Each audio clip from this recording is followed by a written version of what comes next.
I guess welcome to part 3 of the contributed capital. And what we're going to do is, I got cut off last time, so we're going to rehash this one just in case it didn't make it. This is retired the stock for 200 shares of stock at $21 per share.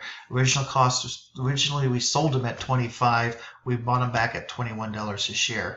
But instead of putting them into the treasury, we're actually going to retire the stock. So we have to actually, the first 2 entries here is to actually get rid of the stock. So we debit common stock for the $200 because it was $1 par value, which is right here, someplace right there. It's $1 par value. That was that stock there. So it's $200. Additional paid in capital would be for the $24 times the 200 shares. The credit to cash is, of course, is 200 times the 21.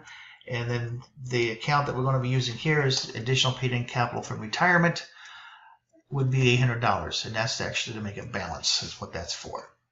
Okay. Now on this side here, instead of doing up above, we're actually going to have to pay $25.50 for the stock. Again, the debit is going to be common stock just like we had up above because it's still, that has to come out. We have to get rid of that stock for what you actually received for it. And then additional paid in capital from common stock.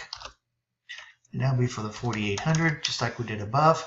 Now, you notice we paid 50 cents more to get them back than what we originally sold them for. So that 50 cents has to come out of retained earnings. Think of that as kind of a loss. And what that does is reduce your earnings. But because it's our stock, we don't actually have a gain or loss. So it's 200 times the 50 cents or the $100, and of course then this is the cash, which is the 200 times the $25.50 or $5,100. And so that's what we actually, that's what how you do it if you retired them and paid more than what they originally sold for. Okay. Now to change gears. On June 1st, we declared $2 dividends on the stockholders of record of June 15th, payable July 1st. We had 2,000 shares issued. So there's 3 dates we have to worry about. June 1st, which is the date of declaration. Date of record is June 15th, and that one you notice there's no entry for. And the day of payment would be July 1st, that one we do have. So on the date of declaration, we debit retained earnings. Now, some places and some books will have you debit dividends declared, and that's okay. So you go by whatever they say you do.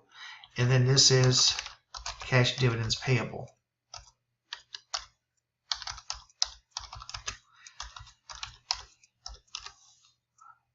And that's also for $4,000.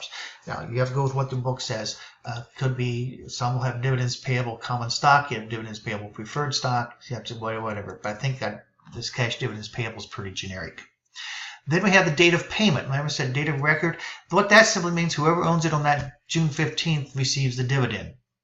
Date of payment is July 1st. So we would debit the cash dividends payable.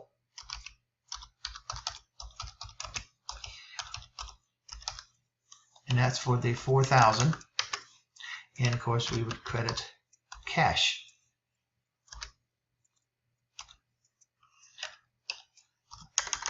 And that's for the $4,000. And that's for the payment of it. And if this here was cash dividends, if this was dividends declared, then that would be closed into retained earnings at year end. Okay. The other thing we can have is stock dividends. Now stock dividends is simply a way of declaring dividends. It's also sometimes called capitalizing retained earnings. But this is we have small dividends and large dividends. So this is a rule of thumb, not necessarily written in stone. But if it's less than 25%, it's usually declared a small cash dividend. If it's larger than 25%, then it's a large dividend. Okay. If it's a small dividend, it's recorded at market value. So on this example here, we had 10,000 shares of common stock, $1 par value, declared 15% stock dividend. Since that's less than 25%, that's a small dividend. Stock market was $25 a share on the date of declaration.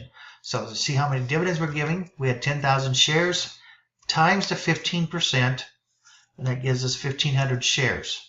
Market value is $25. So that's $37,500 that we would record here. Okay. So what we have on this one is retained earnings, just like we did before. In this case, it will be for the, I'll just do it this way, $37,500. And then we have common stock dividend distributable.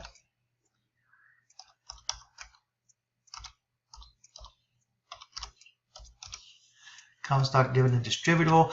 And I know you're going to have a hard time to believe, but that's going to be recorded at par value, which is $1. So we have equal to the 1,500 shares times the $1, if you want to do it that way. And then the rest of it will go into additional paid-in capital. And I'll go back to my original. Additional paid-in capital, common stock. And that would be for the, if you wanted to, the 1,500 shares times what market value is 25 minus the dollar times $24. So it's 36,000. Again, these two are credits, so let's get them over there like they belong. Okay, and then when you distribute the dividends, which I don't have on here, you debit common stock dividend distributable, and then credit common stock for the $1,500 for the actual distribution. Okay, which I probably should put that in here. Insert. Oh, that messed it all up, didn't it? No fill. Okay. So we'd have a debit to this account here, except this time it's going to be a debit, and we would credit common stock. Okay, and the dollar amount for that would be $1,500 because that's at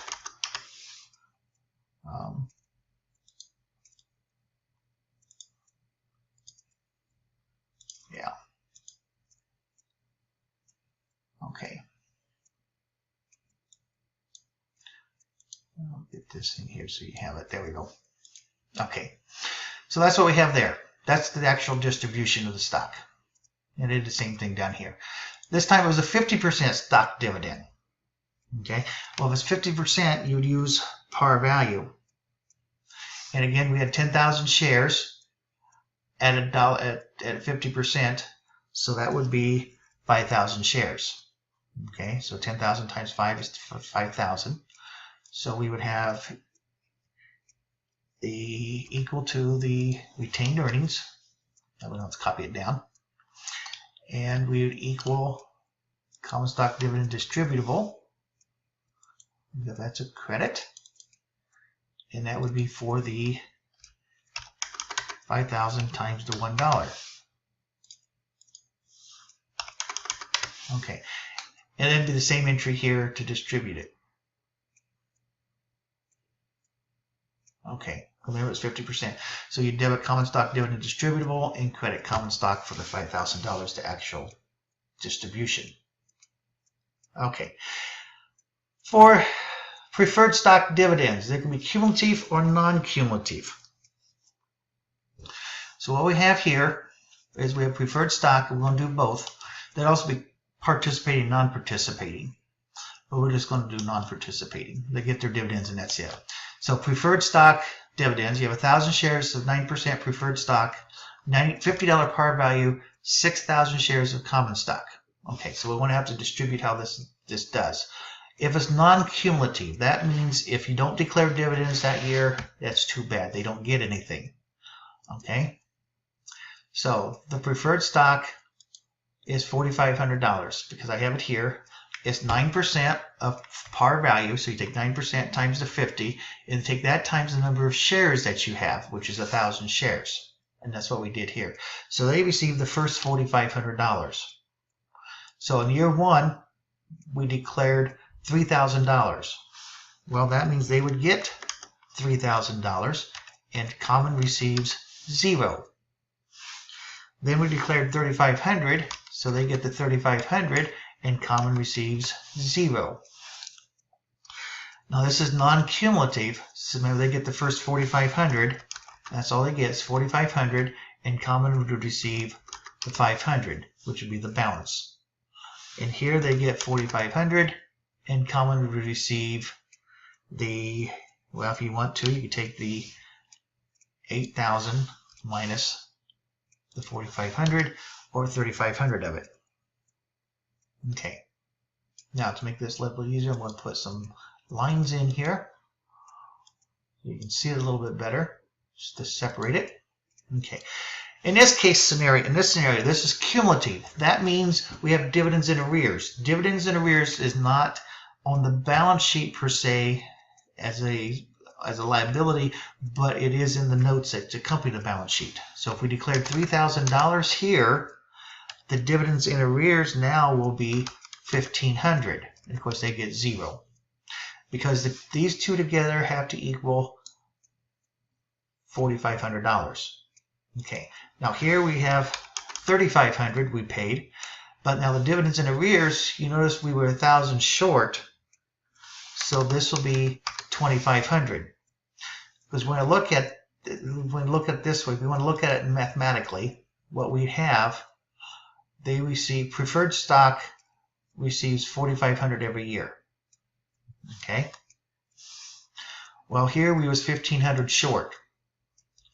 So for this year, they would actually get the 1,500 plus an additional 4,500, which means they should have received the $6,000. But instead, we only declared 3,500. So if you subtract the 3,500 from that, that should equal then the 2,500, which is what's in arrears. So it's the 1,500 here plus the 4,500 for this year. That gives them, they get the first 6,000. We only paid them 3,500, so that means we still owe them 2,500. On this one here, okay, so here we have the 2,500 plus another 4,500, which means they should get the first 7,000. We only pay 5,000, so that means we have 2,000 in arrears. Okay, so they'll get the 5,000, and this will be 2,000, and they get 0. Okay, so this one we have the 2,000 plus the 4,500, which means they get the first 6,500, and we actually have 6,500, so they will get the entire, they'll get the 6,500. 0 is now in arrears, and common then receives $1,500. And that is how you do the dividends. Okay, next video is going to be on compensation. So that's it for this one.